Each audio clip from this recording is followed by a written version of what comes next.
ഒരു അടിപൊളിയായിട്ട് ഇങ്ങനെ അങ്ങനെ ഫുള്ള് വീടുകൾ മാത്രമേ ഉള്ളൂ, വേറെ ഒന്നുമേ ഇല്ല സിറ്റിയിൽ. പിന്നെ വന്ന ഒരു ആർച്ച് പോലെ നല്ല ഭംഗിയിൽ ഫ്ലവേഴ്സ്, ഞാൻ പറഞ്ഞത് ഫ്ലവർ ഷോ ആണ്. സോ ഫുള്ള് ഫ്ലവേഴ്സ് വെച്ച് മാത്രമേ ഇവിടെ എല്ലാം ഉണ്ടാവുള്ളൂ.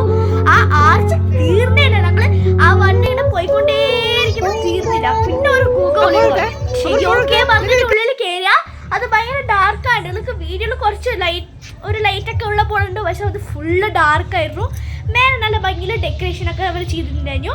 ഞാൻ മേലെ ഓടിപ്പോയി, പക്ഷെ അമ്മ പതുക്കെയാണ് വന്നത്. സോ അമ്മ വീഡിയോ എടുത്തു. പിന്നെ ഞങ്ങൾ വന്നപ്പോൾ അവിടെ ഫുള്ളായിട്ട് ഒരു ഹാർട്ട് പോലെ, നമ്മൾ ഫസ്റ്റ് ആർച്ച് കണ്ടില്ലേ, ഇപ്പോൾ ഒരു ഹാർട്ട് പോലെ ഫ്ലവേഴ്സ് നിറയെ ഉള്ളതുപോലെ. പിന്നെ ഞങ്ങൾ വന്ന് ഊഞ്ഞാളിരുന്നപ്പോൾ ഞങ്ങൾക്ക് ഞാൻ ദൂരെ ഉള്ളതൊക്കെ നോക്കിണ്ടിരിക്കും, അടുത്തുള്ള സാധനം നോക്കാതെ ഞാൻ ദൂരെ ഉള്ളത് നോക്കിണ്ടിരിക്കു. എന്ത് ബുദ്ധിയല്ലേ കണ്ടോ ഗൈസ്. അവിടെ ഹെലികോപ്റ്റർ ഉണ്ടായിരുന്നു, എലിഫാൻറ്റ് ഉണ്ടായിരുന്നു, പിന്നെ എന്താ പറയുക നിറയെ സാധനങ്ങൾ ഉണ്ടായിരുന്നു, ബട്ടർഫ്ലൈസിൻ്റെ എല്ലാം ഉണ്ട് ഗൈസ്. അടിപൊളിയാണ് ഉണ്ടായിരുന്നു, എനിക്ക് ഇഷ്ടപ്പെട്ടു. പക്ഷേ ഇനി എക്സ്പെക്ട് ചെയ്തു, പക്ഷെ നന്നായിട്ട്. പിന്നെ ഇവിടെ ഫോട്ടോസ് ഞങ്ങൾ നിറയെ എടുത്തു. പിന്നെ ഈ വീഡിയോക്ക് ഇഷ്ടപ്പെട്ടാൽ ലൈക്ക് ചെയ്യൂ, ഷെയർ ചെയ്യൂ, കമൻറ്റ് ചെയ്യൂ. Bye guys, subscribe also.